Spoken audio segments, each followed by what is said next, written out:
quizás se ha alcanzado demasiada complacencia, que ya esto no da de sí, que estamos en un periodo de agotamiento. No sé qué percibes tú. Uno de los indicadores adelantados que más confiable había sido hasta el momento, que es la inversión de la curva de rendimientos, pues está invertida desde hace mucho tiempo y de momento no ha llegado la recesión. ¿Cómo estás viendo este conjunto de datos? Evidentemente esto tenía que pasar, pero ¿para ti es positivo, es negativo? Que son datos que marcan la primera mitad de año del gobierno de Javier Milei. Y lo marcan en un sentido, yo creo que bastante satisfactorio para lo que cabía esperar. Hablamos de la situación dramática de la vivienda, de la espiral de precios al alza que estamos viendo, si esto también encarece los alquileres, si se puede hacer algo desde las acciones de gobierno, si prohibir es una medida o no, que yo sé que me vas a decir que no, pero un poco pues que me comentes esto.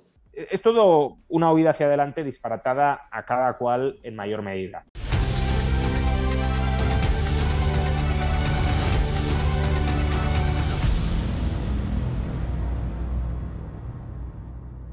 Bueno, y comentaba que una vez más por aquí nos acompaña como todos los meses Juan Ramón Rayo. Un placer tenerte por aquí con estos temas de economía, que si hay dudas, que si no, que a ver qué tenemos. Así que muchísimas gracias como siempre por tu tiempo, que sé que es limitado y bueno, pues pasarte por aquí. Nada, muchas gracias a ti, Héctor, por la invitación. Ya sabes que es un placer estar por aquí. Pues vamos al grano con los diferentes puntos que tenemos que tratar. Evidentemente hablaremos de Javier Milei, esta cena de la libertad en la que estuviste por allí, los últimos datos de Argentina, tanto de PIB como la parte de la inflación mensual, que ha sido muy sonado. Y por supuesto, la última vez dijimos, vamos a hablar de alquileres turísticos. Y esta semana ha sido noticia también el tema de los alquileres turísticos por esa prohibición en Barcelona, ¿no? Mm. Esa intención de prohibir los alquileres turísticos en Barcelona. Luego vamos a hablar de todo esto, pero antes... Hay dudas con la situación de la economía, lo hemos comentado muchas veces por aquí en el canal, de datos contradictorios en términos macroeconómicos, tanto en Estados Unidos como en Europa. En Estados Unidos, ventas minoristas a la baja, inflación que también cae, un poco con esas dudas de se estará frenando o no el consumo.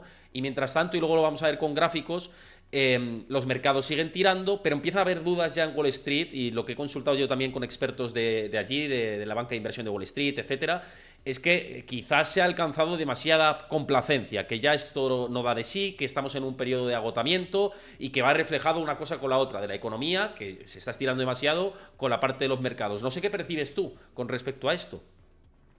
Sí, desde luego es un periodo anómalo o inusual que en gran medida ha contrariado las expectativas de la mayor parte de los economistas, porque, bueno, ya lo has mencionado antes, uno de los indicadores adelantados que más confiable había sido hasta el momento, que es la inversión de la curva de rendimientos, pues está invertida desde hace mucho tiempo y de momento no ha llegado la recesión.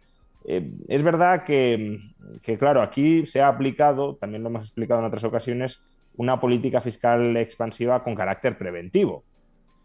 Normalmente el keynesianismo nos diría, o el keynesianismo clásico al menos, pues cuando entres en recesión aplica una política fiscal expansiva para salir de la recesión, más allá de si el keynesianismo clásico tiene razón o no, pero esa sería un poco la idea, ¿no? Pues aquí la administración Biden entre pues, la continuidad del expansionismo fiscal de la pandemia y luego la inercia posterior de, bueno, pues como la política monetaria está siendo restrictiva, vamos a dar un apoyo fiscal a la economía, pues llevamos toda la presidencia de Biden con déficits fiscales monstruosos.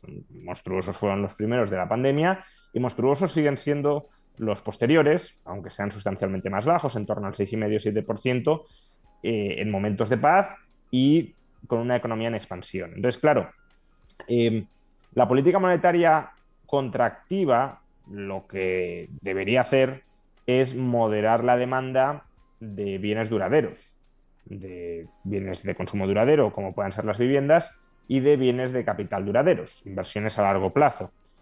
Pero claro, si ese gasto se modera por por el menor o más caro acceso al crédito, pero al mismo tiempo los gastos corrientes, debido a la política fiscal expansiva, se mantienen altos, pues todo eso puede dar lugar a tendencias contradictorias. Es decir, que por un lado la economía se frena, pero por el otro lado la economía se acelera. Y claro, si aumenta el gasto corriente, eso también puede inducir a las empresas a aumentar su gasto en inversión a pesar del encarecimiento del coste de financiación, porque vendo mucho más, por tanto quiero incrementar mi capacidad productiva y aunque me salga más caro financiarme, pues voy adelante con la inversión, ¿no?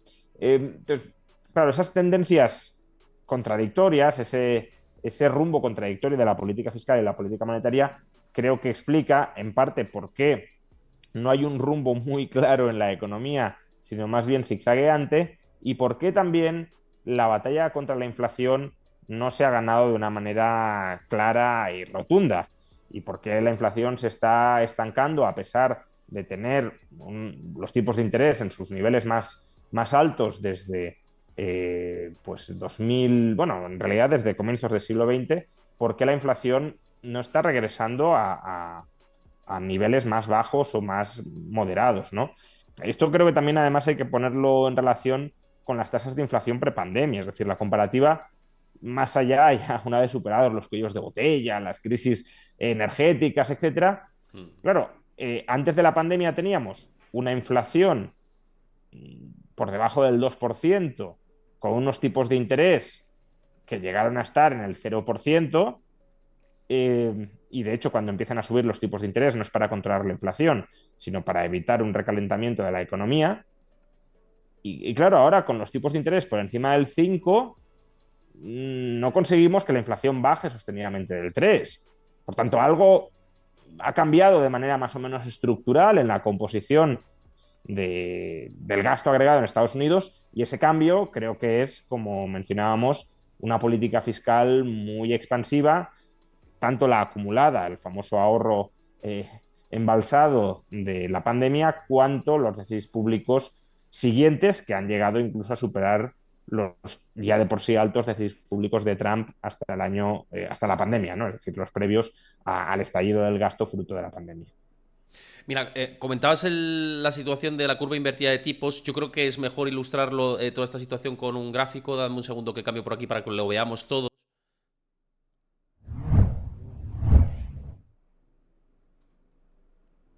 Claro, esto es para ponerlo en perspectiva.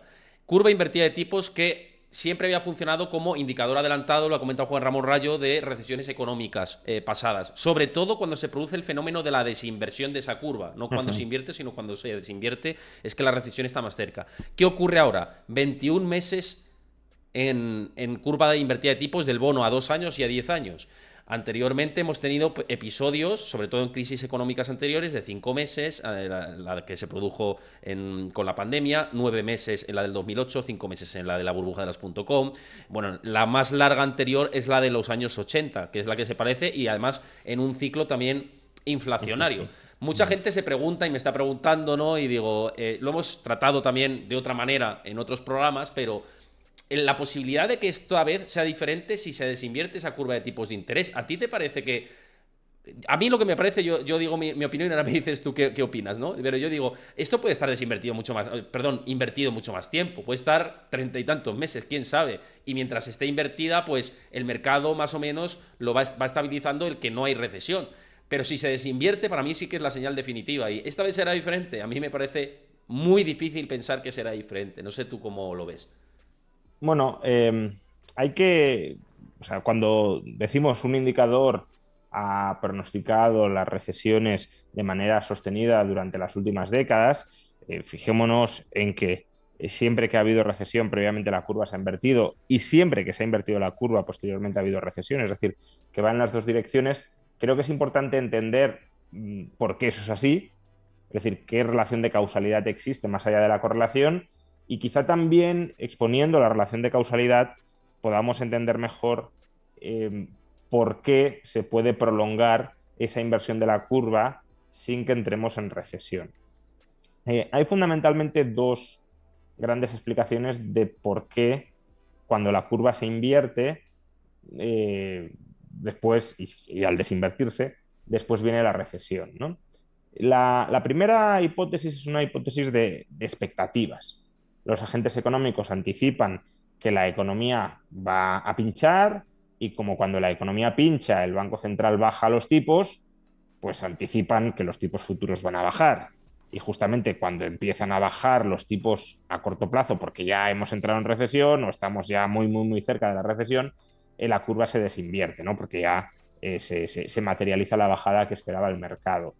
Esa hipótesis yo creo que en algunos casos puede tener sentido, pero muchas veces no perdamos de vista que se entra en recesión en máximos bursátiles o que la curva se invierte cerca de los máximos bursátiles, lo cual encaja mal con esa idea de que el mercado pronostica recesión.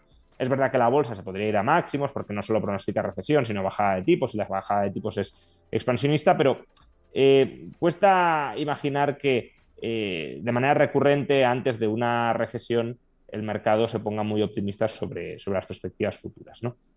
Y hay otra hipótesis que yo creo que es la más importante, y es que la curva se invierte porque las empresas empiezan a, digamos, cuando las empresas invierten con una expectativa de flujos de caja futuros, con una expectativa de beneficios o bueno, ingresos netos futuros que son los que con los que cuentan para hacer frente a los pagos de sus obligaciones. Sin embargo, si algunas de esas inversiones empiezan a fallar, empiezan a no materializarse en forma de beneficios tanto como esperaban, pues claro, los flujos de caja con los que esperaban contar para pagar sus deudas dejan de llegar o no llegan con tanta holgura. Y eso lleva a que su demanda de crédito para refinanciar sus posiciones se incremente. Y al incrementarse su demanda de crédito para refinanciar sus posiciones, para refinanciar los vencimientos de deuda que esperaban atender a través de sus ingresos, eso hace que los tipos de interés suban. Esto puede ir de la mano con el fenómeno de los cuellos de botella, que muchas veces también coincide con la inversión de la curva. Y es que si las empresas han invertido a muy largo plazo, claro, los frutos de esa inversión a largo plazo no llegan en estos momentos, no producen bienes comercializables al mercado en estos momentos, sino que hay que esperar más tiempo. Pero si el gasto aumenta ahora y la oferta no aumenta en la misma medida, pues entonces tenemos subidas de precios, y esas subidas de precios se trasladan en forma de política monetaria restrictiva por parte de la Reserva Federal, ¿no? Entonces, digamos que cuando hay una falta de sincronización entre el flujo de producción previsto por parte de las empresas y la demanda prevista por parte de los consumidores de la producción de las empresas, ahí se tiene que refinanciar, ¿no? Se tienen que refinanciar los consumidores, se tienen que refinanciar las empresas, y esa refinanciación encarece el crédito. Claro, ¿por qué se desinvierte la curva? Pues porque en algún momento, claro, si el coste de financiación a corto plazo ha subido tanto, hay agentes que empiezan a tirar la toalla, empiezan a decir, bueno, yo estos tipos de interés a corto plazo tan altos para refinanciarme no los puedo pagar.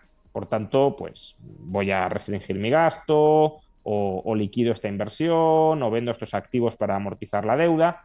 Y eso es lo que lleva a relajar las presiones de crédito a corto plazo.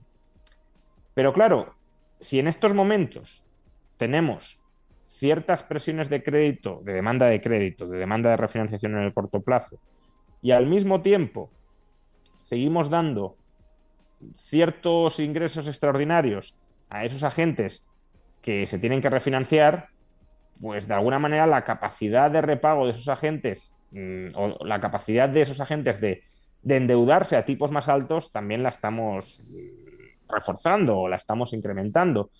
De modo que, aunque los tipos sean altos, para los agentes económicos que se están endeudando a corto, pueden no ser críticamente altos y pueden seguir tomando crédito en condiciones que serían normalmente adversas o desventajosas, pero que en un clima de más o menos cierto optimismo de futuro y cierta efervescencia económica, pues se pueden permitir el lujo de asumir esa deuda y de esperar pagarla. Y claro, si nadie tira la toalla, si nadie deja de demandar crédito, en medio de cuellos de botella, de una inflación alta, etcétera, pues los tipos a corto se pueden mantener altos sin que se visibilice una recesión, que sería, cuando, como digo, cuando los que están refinanciando su posición, pues renuncian a seguir refinanciándola y abandonan su proyecto productivo.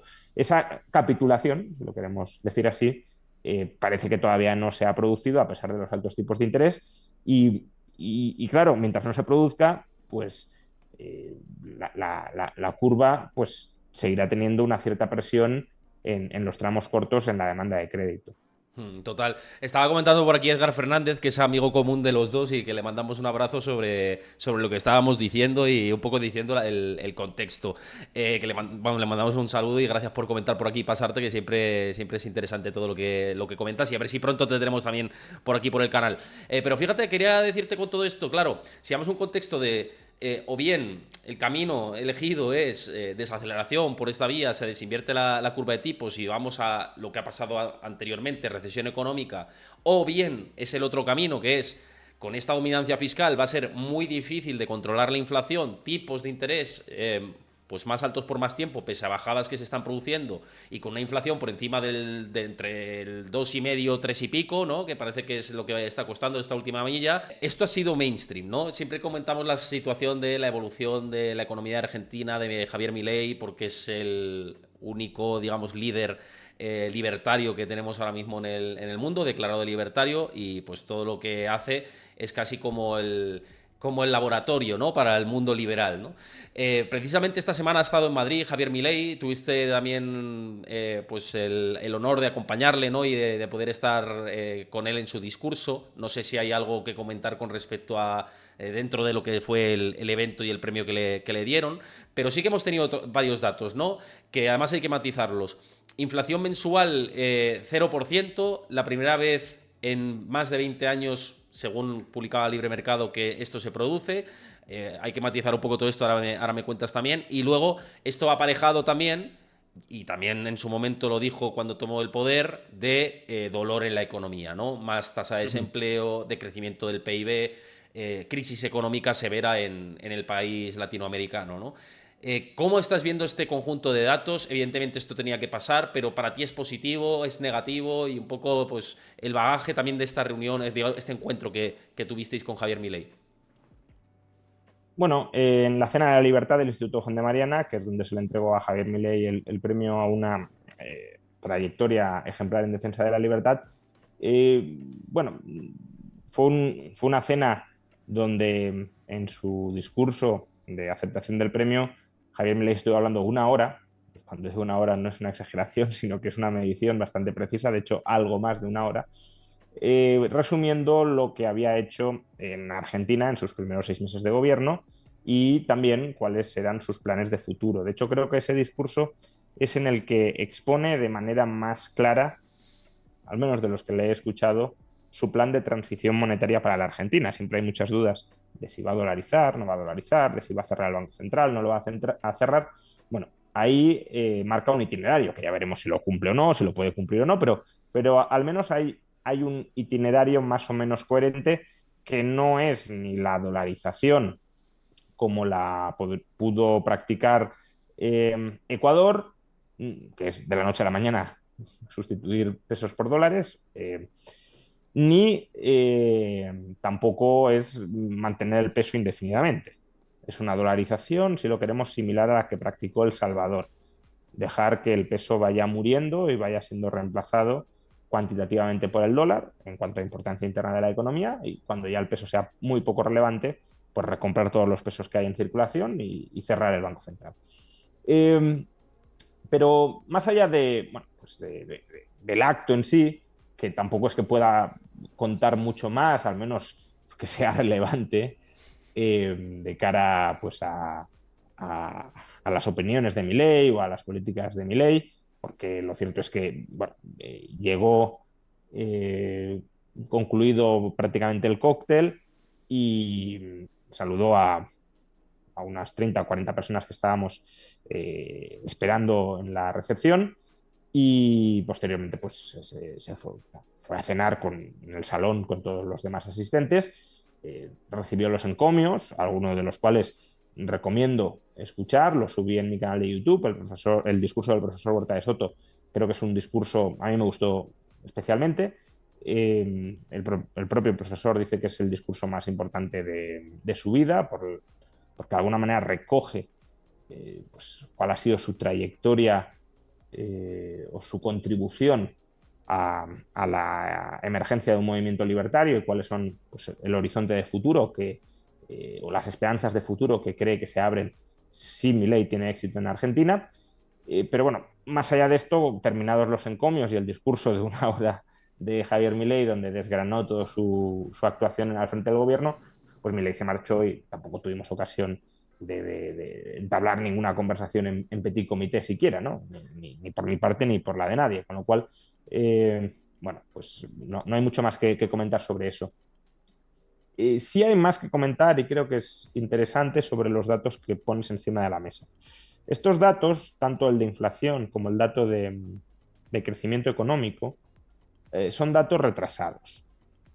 ¿A qué me refiero con esto?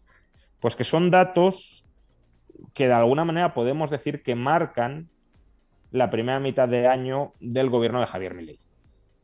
Y lo marcan en un sentido, yo creo que bastante satisfactorio para lo que cabía esperar. ¿En qué sentido? Si nos hubieran preguntado a cualquiera de nosotros si esperábamos que la inflación en Argentina se moderara en medio año al 4% o incluso, bueno, dicen que en junio puede subir algo, ya lo veremos porque hay una revisión de tarifas al alza, entonces eso añadirá casi un punto de inflación, pero también estamos viendo una moderación intensa, por ejemplo, en este epígrafe de la noticia que recoge Libre Mercado, de otros bienes. Entonces, bueno, veremos el dato final, pero si nos hubiesen dicho que la inflación mensual se moderaría al 4 o 5% en medio año, no creo que hubiese sido el consenso mayoritario, que ese iba a ser el escenario. De hecho, el propio Fondo Monetario Internacional dice que la inflación está evolucionando a mejor ritmo del esperado. Porque además pensemos, esto muchas veces tampoco se tiene en cuenta, cuando se compara la inflación pre-Milei con la inflación post-Milei, claro, la inflación pre-Milei tenía todos los precios, bueno, todos, pero es una exageración, pero muchos precios controlados o planchados, ¿no? Como se dice en Argentina. Entonces, Milei ha liberalizado muchos de esos precios y ha permitido el reajuste de precios relativos. Entonces, no es solo que la inflación sea más baja que antes, es que es más baja con precios abiertos o libres y no con precios controlados con todas las distorsiones que ello introduce. Pero, por un lado, creo que el dato de inflación es bueno y por otro sabíamos que el peaje a corto plazo de controlar la inflación iba a ser una caída de la actividad económica. Tú mismo lo has recordado, que el propio Milei lo dijo en su discurso de investidura y también durante la campaña, que el ajuste iba a ser duro y que requeriría de sacrificios y que al principio pues, la economía se contraería. Sin embargo, incluso ahí, los datos que hemos conocido hoy del primer trimestre de 2024, sinceramente creo que son datos que aunque constaten una caída, y una caída del PIB nunca es agradable, pero creo que reflejan datos mejores de lo que nuevamente podríamos esperar. ¿Por qué? Bueno, primero, la caída interanual, primer trimestre de 2023 versus primer trimestre de 2024, es del 5,1%, ¿vale? Que es una caída muy considerable, pero es que en el segundo trimestre de 2023, sin ningún ajuste macroeconómico serio de por medio, el PIB interanualmente cayó un 5,3%. Entonces, claro, el segundo trimestre del peronismo fue peor que el primer trimestre de Milei sin ningún tipo de ajuste por parte del peronismo. Pero es que si vamos a la evolución intermensual del PIB, perdón, intertrimestral del PIB, en el primer trimestre intermensualmente la economía se contrae un 2,6%, pero es que en el cuarto trimestre de 2023 se contrajo un 2,5%. Entonces, ¿de qué estamos hablando? Pues estamos hablando de que sigue el mismo ritmo de contracción del PIB que dejó el peronismo, con un enorme ajuste, y el ajuste ha sido, repito, enorme de por medio.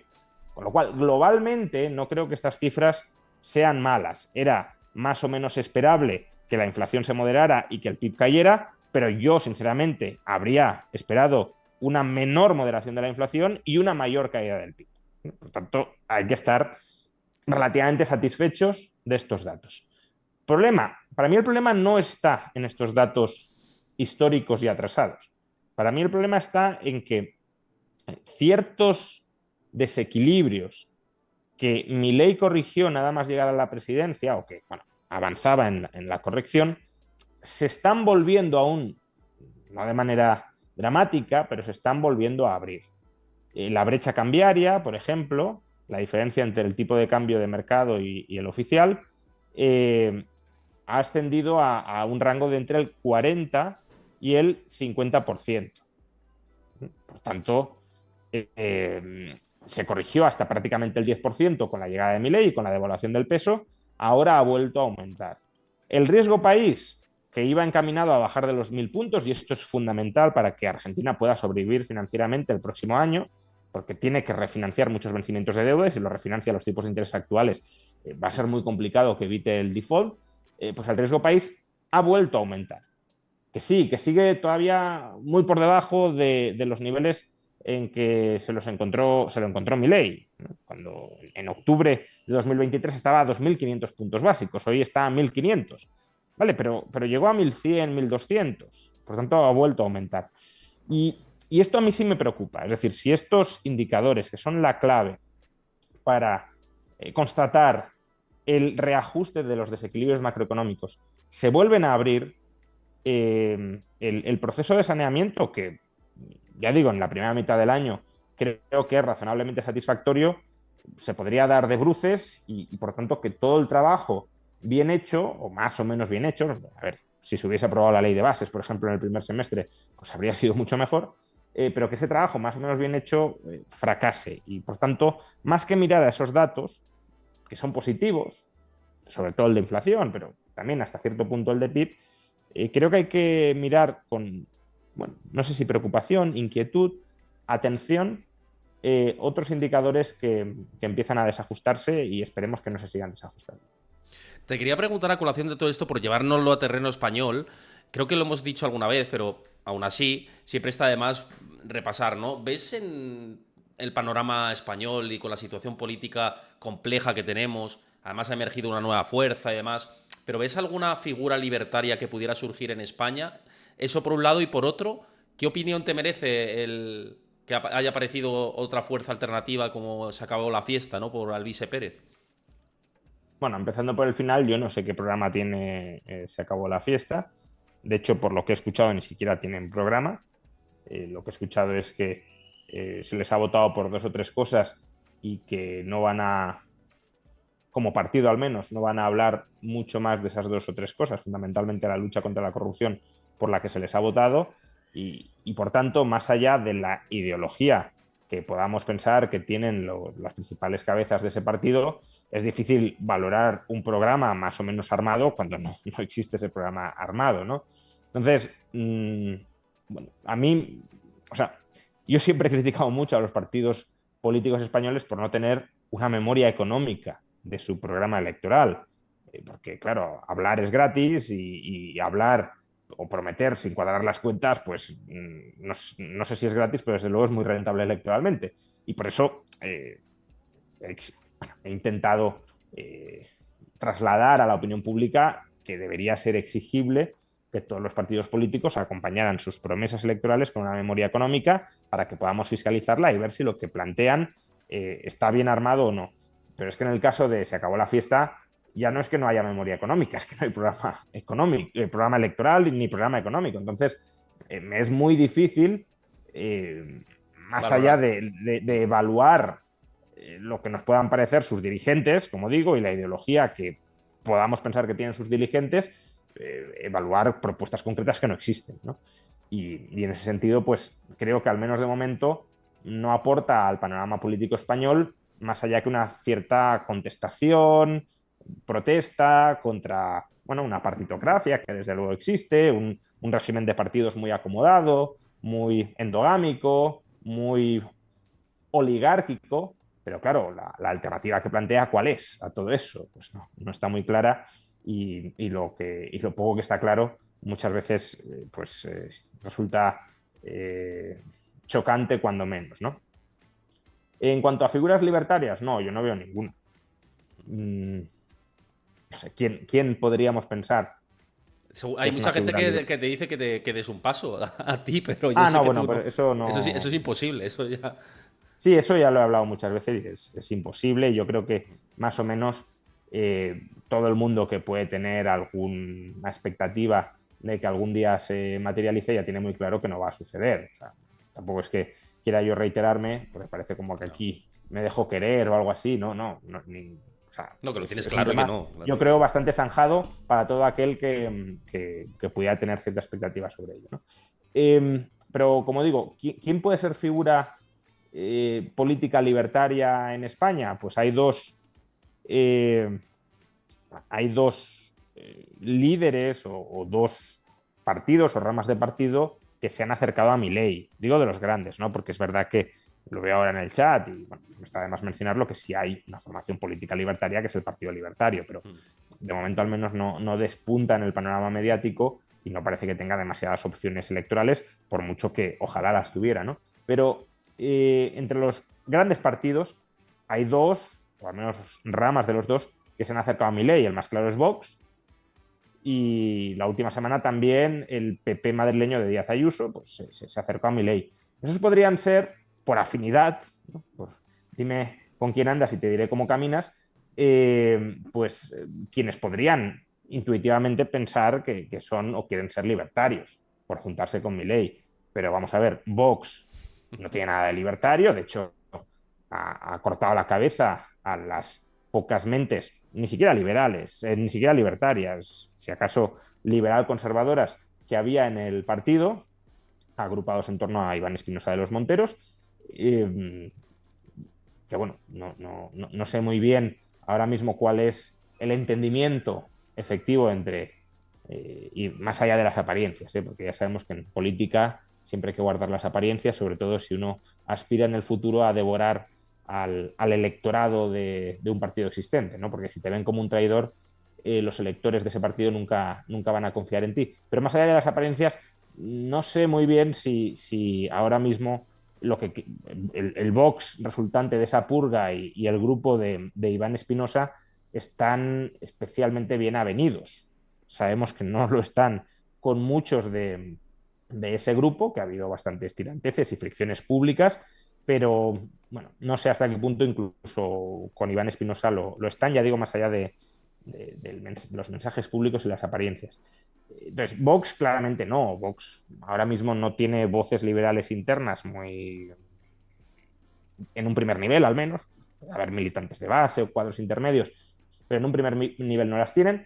Las voces principales de sus dirigentes pues son o conservadores en el mejor de los casos o falangistas o filofalangistas en el peor de los casos y luego está Abascal en medio que intenta como es un nacionalista español en el fondo y bebe de aquellas familias internas que considera que más pueden promover por el bien de España, tal como la entiende él, pues de alguna manera Abascal coordinando internamente para unir fuerzas, para mantener el partido bien atado y derrotar al socialismo, ¿no? Esa es un poco la narrativa épica interna y externa que se pretende vender. Pues no, ahí no hay liberalismo. Y en el PP madrileño de Isabel Díaz Ayuso tampoco. Eh, es verdad que Díaz Ayuso ha tenido algunos gestos, sobre todo durante la pandemia, bueno, pues se podían interpretar como tendentes o simpatizantes con las ideas de la libertad. Incluso ella misma se presentó a esas elecciones en las que bueno, revalidó la presidencia absorbiendo a Ciudadanos y finiquitó el proyecto madrileño de Podemos con el lema socialismo-libertad o comunismo-libertad, ¿no? Pero una pregunta muy sencilla para ver hasta qué punto podemos encuadrar a Díaz Ayuso dentro de un cierto espectro liberal muy ampliamente definido, muy generosamente definido o no. ¿Qué medidas liberales ha aplicado en esta segunda legislatura Isabel Díaz Ayuso? ¿O cuál es el proyecto o cuáles son las promesas de medidas liberales que pretende aplicar en esta legislatura? Porque yo de momento, en esta segunda legislatura, en la primera podía haber algún guiño, algún destello, no una filosofía o una un programa bien armado y unitario en favor de la libertad, pero bueno, podía haber algo. Pero en esta segunda legislatura, ¿qué ha hecho a favor de la libertad? De hecho, lo que ha hecho, y entiendo el motivo, pero ha sido restablecer el impuesto sobre el patrimonio. Es verdad que para que no recaude el gobierno central el de grandes fortunas, pero al final lo poco sustantivo que ha hecho, tiene una agenda política paralizada, política y económica paralizada, ha sido restablecer un impuesto que había eliminado el PP de Madrid. ¿Y qué proyecto tiene? O sea, va a implantar, no sé, el cheque escolar, va a bajar todavía más los impuestos, porque claro, está recaudando 1.000 millones más por el impuesto de patrimonio. Ese dinero, ¿por qué no lo devuelve a los ciudadanos?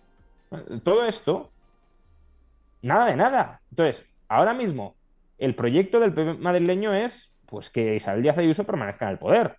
Casi, casi, si lo quieres, que no llegue la izquierda al poder y deshaga lo que ha hecho el PP madrileño durante los últimos años, pero es un proyecto político defensor del statu quo y finiquitado y sin proyección de reformista en absoluto. Entonces, no hay ningún líder libertario. Como mucho, habrá líderes más o menos de izquierdas en este país, o por no hablar de izquierdas, que siempre es un término controvertido, más o menos intervencionistas, más o menos estatistas, pero no desde luego que pretenda que tenga un plan y unos ideales para desplazar institucionalmente a España en la dirección de una mayor libertad. Eso no existe. Mira, y ligado con la política económica, que me parece muy interesante todo lo que has comentado, la última vez que estuviste por aquí hablamos de la situación dramática de la vivienda, de la espiral de precios al alza que estamos viendo, y comentamos el tema de los alquileres turísticos, que dijimos, lo vamos a dejar para la siguiente ocasión que te pases por el canal. Y justamente esta semana se ha conocido que Barcelona tiene previsto poner fin al alquiler de apartamentos a turistas extranjeros y que tiene pues un calendario de que de aquí al 2028 ya pues no haya alquiler turístico en la ciudad condal, ¿no? No sé qué te parece todo esto, un poco la situación del alquiler turístico. Yo he intentado hablar con gente que también que reside en islas, como en Baleares, tengo algún amigo por allí, también en Canarias. Allí te dicen que también es difícil la situación porque hay poco stock para la gente que quiere un alquiler y que casi todo es alquiler turístico y que están muy limitados a nivel a nivel de espacio, ¿no? Para poder construir más, sobre todo hacia las afueras, y que bueno, pues que encajar que quieren vivir del turismo pues que todo lo ocupe prácticamente el turismo, pues hay una lucha, no hay abierta. No sé qué te parece esa situación con lo que también se ha propuesto en Barcelona y en general, pues si esto también encarece los alquileres, si se puede hacer algo desde las acciones de gobierno, si prohibir es una medida o no, que yo sé que me vas a decir que no, pero un poco pues que me comentes esto. A ver, yo creo que esto es un ejemplo de lo que estabas planteando antes, ¿no? Durante las últimas semanas se han ido sucediendo una serie de ocurrencias sobre los alquileres turísticos, a cada cual peor, desde el PP al PSOE. Entonces, claro, como ahora las voy a desarrollar, ¿no? Pero de alguna manera el PP, lejos de abogar por más libertad, por lo que está abogando es: yo voy a proponer menos locuras que el PSOE. Y por tanto, claro, como el PSOE es todavía más salvaje que yo soy la opción más liberal. No, perdone, usted es la opción menos salvajemente intervencionista, pero sigue siendo salvajemente intervencionista. Entonces, bueno, esta carrera en contra de los pisos turísticos, al menos este sprint final, ¿no? La inició, no lo olvidemos, Martínez Almeida en Madrid, decretando una moratoria a todo el sector terciario hotelero de la capital.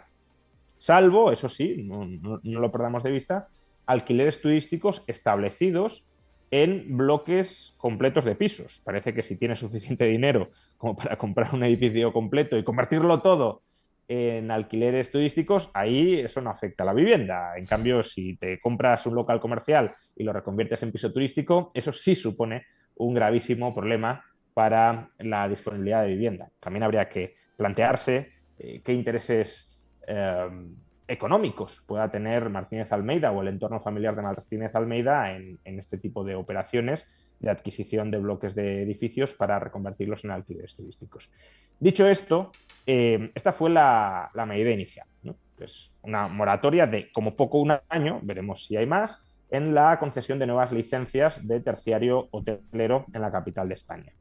Luego, esta medida la copió el PP de Valencia, en la capital de la Comunidad Valenciana, la extendió como poco a 2 años, veremos si más, pero es que además el PP y Vox, por tanto, porque gobiernan en coalición, de la Generalitat Valenciana, dio un paso más allá. Y esto todavía no se ha aprobado, pero el globo sonda sí lo lanzaron, ¿no? Tampoco lo del Ayuntamiento de Barcelona, que voy a comentar ahora. Y ese globo sonda que lanzó el gobierno de Carlos Mazón en la Comunidad Valenciana es que las licencias de apartamentos turísticos ya no iban a ir ligadas a la propiedad del inmueble, sino al propietario.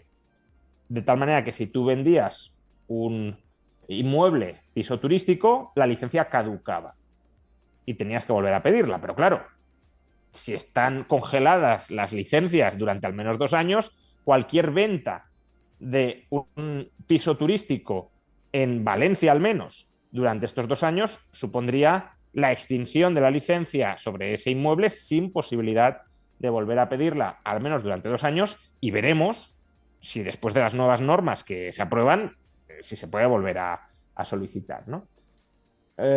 Todo esto además con toda la inseguridad jurídica que provoca, porque especialmente en Madrid, ¿no? Esto no es tanto de Valencia, sino sobre todo de Madrid, hay muchos, ha habido muchos procedimientos de solicitud de licencia de piso turístico que han quedado congelados, ¿no? Estaban iniciados, bueno, ya ni siquiera de piso turístico, de terciario hotelero, que también se han paralizado la construcción o las licencias de hoteles, de casas de huéspedes, etcétera, se han quedado congelados. Por tanto, uno inició el trámite, inició las obras y ahora no sabe qué hacer durante al menos un año. Esto, lo de Valencia, lo del gobierno de la Generalitat, ya es una expropiación de la licencia. Si tú vendes la licencia, te la expropio. Es como decir, si tú tienes un bar y lo vendes, pierdes la licencia para tener montado ahí el bar, ¿no? Y ya directamente el último disparate ha sido el del Ayuntamiento de Barcelona, de que en 2028 pues todas las licencias de apartamentos turísticos en vivienda, esto también es importante matizarlo, no así, al menos aparentemente, en locales comerciales, pero sí en uso residencial, se extinguirán, caducarán. Claro, uno diría, oiga, que yo tengo una licencia, si me la expropia, porque esto es una expropiación de todas las licencias, pues indemníceme. Claro, lo que plantea el ayuntamiento es, no, es que como no se la expropio ahora, sino que se la expropio dentro de 5 años, la compensación, la indemnización es que le dejo explotar económicamente el piso turístico durante 5 años más.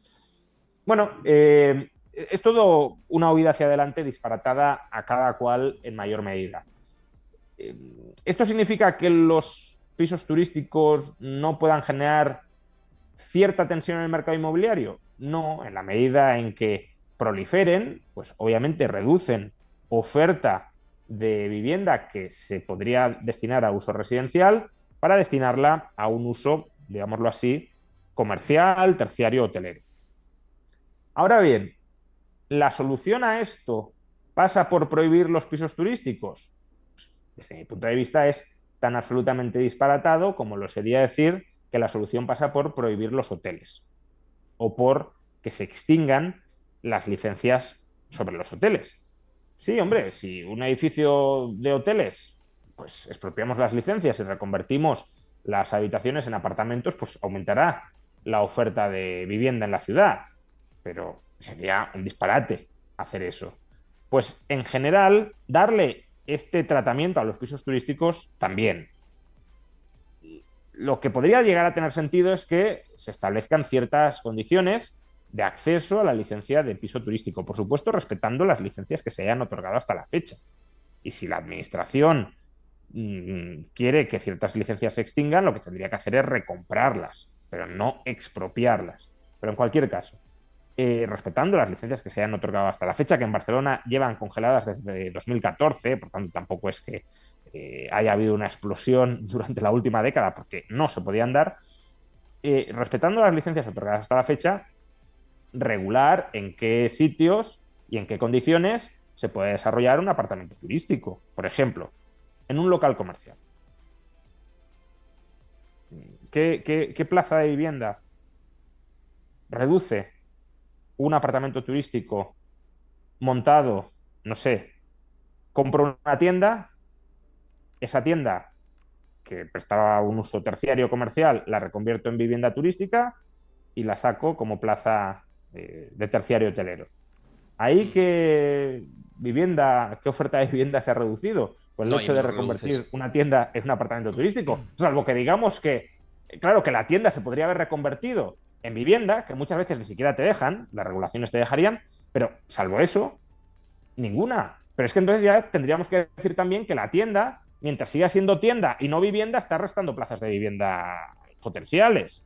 Entonces, creo que el grado de demagogia que se está dirigiendo contra los pisos turísticos es consecuencia de la convergencia, por un lado, de los intereses del lobby hotelero, que se quiere cargar a unos competidores legítimos en su sector, y por otro, de una problemática que es muchísimo más amplia y muchísimo más compleja, que es la de los precios de la vivienda. Los precios de la vivienda no se han encarecido por los pisos turísticos, o al menos no de manera fundamental. Como digo, algo puede contribuir, pero la evidencia que tenemos sobre la contribución es pues, 1, 2, 3% de subida del precio del alquiler en el peor de los casos. Claro, si estamos diciendo que los alquileres han subido 30, 40 o 50%, pues hombre, algo es, pero el grueso de la subida no se explica por eso y desde luego impedirlo no va a frenar la subida futura, como creo que incluso los propios promotores de estas medidas saben. Por tanto, si esta no es la solución fundamental al problema,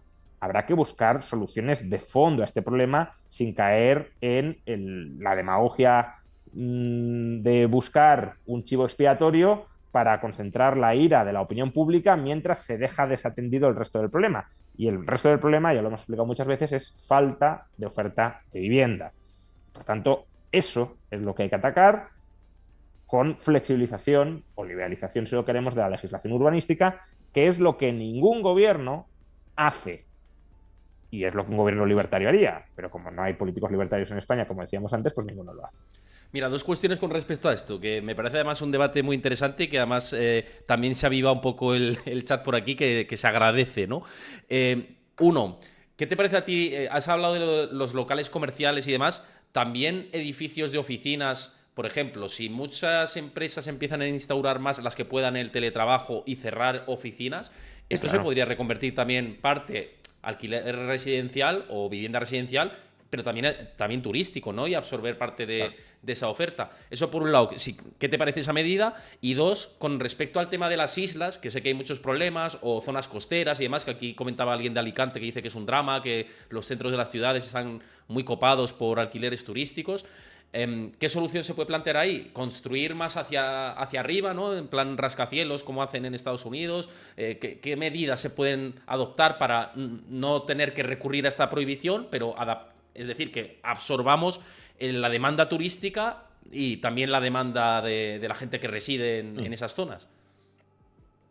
A ver, la medida más desregulatoria, digámoslo así, sería permitir una construcción masiva y no sé si incluso podríamos adjetivar como descontrolada, ¿no? De hecho, uno de los economistas que a mí más me gusta, Brian Kaplan, va a publicar, si no ha publicado ya, pero vamos, va a publicar en breve un libro justamente sobre esto, ¿no? Sobre cómo solucionar el problema de la vivienda y dice que construyendo masivamente, permitiendo que los promotores inmobiliarios pues desarrollen sus planes con medidas de seguridad, por supuesto, pero que desarrollen sus planes de edificación como consideren pertinentes sin que los políticos les impidan aumentar la oferta, como sin duda la aumentarían en cantidades masivas, ¿no? Y eso, sin duda, lograría controlar la subida de precios e incluso bajarlos. Otra cosa es que, es verdad, las personas, o sea, la urbanización tiene externalidades negativas,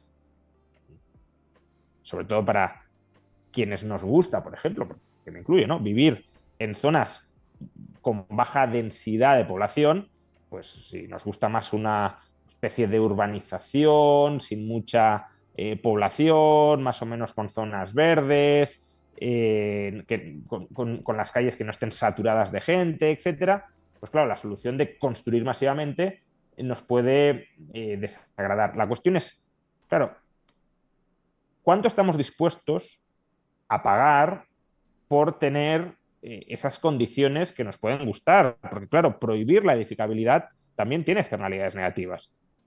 Y son esos altísimos precios de la vivienda que están expulsando a gente de las ciudades o empobreciendo a los que hacen el esfuerzo económico por pagar esos altos alquileres. Entonces, el problema de las ciudades es que se buscan soluciones conjuntas para la ciudad o para la isla, ¿no? Que también me has preguntado, sin permitir diferenciaciones territoriales, en el sentido de puede haber una parte de la isla que pues sus habitantes no quieran que se construya y que tenga una baja densidad de construcción y de población, y otras, y por tanto paguen el peaje en esa parte de la isla, los precios son altísimos y la gente no se lo puede permitir, y otras partes donde digan, bueno, pues aquí construyamos masivamente hasta todo lo edificable, ¿no? Y eso abarate mucho los precios y puede atraer personal. Creo que más que buscar soluciones universales a este problema, hay que tratar de desconcentrar o descentralizar la toma de decisiones pues, a niveles muy inferiores a los del ayuntamiento. Porque, claro, el Ayuntamiento de Madrid no deja de ser como una especie de administración pública gigantesca, ¿no? Pues descentralizar más hacia el barrio o incluso hacia áreas geográficas más reducidas del barrio para en esas áreas censales, por ejemplo, permitir una mayor densidad o una mayor densidad de edificabilidad y por tanto de población. Creo que esa diferenciación de las ciudades, el hecho de que no estén cartesianamente planificadas y que todas tengan más o menos una misma, unas mismas condiciones urbanísticas, sino que haya diversidad de condiciones urbanísticas decididas desde abajo, es decir, por parte de los propietarios de los inmuebles dentro de esa zona geográfica, en lugar de por el alcalde, o no digamos ya por el presidente de la comunidad autónoma, para todos los vecinos de la ciudad, creo que, sin ser la solución óptima, porque no va a haber soluciones óptimas para un problema que afecta a mucha gente a la vez con preferencias distintas, sí tiende a alinear la medida que se adopta con las preferencias de aquellos que viven o que experimentan o que sufren en primera carne esa medida que se adopta. Pues yo creo que hemos tratado muchas cuestiones y bastante completo. Simplemente recordaros con todo este tema del alquiler turístico, que sé que suscita diferentes sensibilidades, que dejéis vuestra opinión si veis esto desde YouTube. ¿Estáis de acuerdo con lo que estamos comentando? ¿No? Siempre desde el respeto, dejadlo ahí abajo en comentarios. Si os ha gustado también Por cierto, todo esto... no Sí, lo hemos mencionado, pero Nueva sí, York aplicó esta medida y los precios siguen subiendo. Por tanto, exacto. lo que Eh, decíamos, que incluso los promotores de la misma creo que son conscientes de que no es la solución. Por tanto, es una forma bueno, de buscar cabezas de turco, chivos expiatorios, para no enfocar el problema donde está, que es la falta de oferta. Es más, te digo de Nueva York, estuve en diciembre del año pasado, los Airbnbs los limitaron una barbaridad, de hecho lo que obligan es que al casero te haga alquilar una habitación, pero estando él ahí, bueno, es un despropósito lo que han hecho en mi opinión, pero ¿qué ocurre? Que en las redes sociales alquilan en B los apartamentos Bueno, eso aparte, claro. y se Sí. forma ahí una red digamos, no controlada ni por el Estado ni por nadie, que al final lo que haces es que no solucionas el problema. O sea, a mí lo que sí me parece bien de Nueva York, que a ver cómo avanza todo esto, es reconvertir un montón de oficinas que están vacías, que hay Claro, claro. edificios que tienen el 37%, el 40 y tantos por ciento de oficinas vacías, reconvertirlas a, digamos, vivienda residencial. Y esto dices, bueno, pues una solución que puede Sin duda, sí, sí, sí, sí. Todo bajar lo los que sea precios a la aumentar baja. la oferta, y esa es Exacto. una modalidad de aumento de la oferta sin construir, solo rehabilitando, digámoslo así, o readaptando, creo que va en la buena dirección, claro. Es que además en Nueva York es muy difícil construir más. O sea, lo que es Manhattan, por Claro. ejemplo, es casi imposible. No, Sí que hay claro, en edificios Manhattan antiguos, no, tal. claro. es imposible, ¿no? Sí, hombre, en Long Island y todo esto todavía hay terreno, ¿no? Pero en lo que es Manhattan es complicado. Pero bueno, sí que lo que estaba diciendo, que efectivamente todo esto hay que seguir mirándolo, que dejéis vuestra opinión, que siempre me interesa. Dejad un like para apoyar el canal también y suscribíos tanto a mi canal si os ha gustado el contenido como al de Juan Ramón Rayo. Lo que decía Juan Ramón, un placer tenerte por aquí como siempre y nos vemos ya en julio. Nos vemos en julio, claro que sí. Un saludo a Ahí, todos. Ahí estaremos. Muchísimas gracias a todos de nuevo. Y mañana nos vemos por aquí a las 6 de la tarde con análisis en solitario que tendremos. Espero que no os lo perdáis. Hay que comentar mucho de mercados, como hemos dicho anteriormente. Y a las 5 de la tarde, perdón, 6 de la tarde hora española estaremos por aquí para comentar todo esto. Un saludo a todos y nos vemos mañana. Chao. Hasta mañana.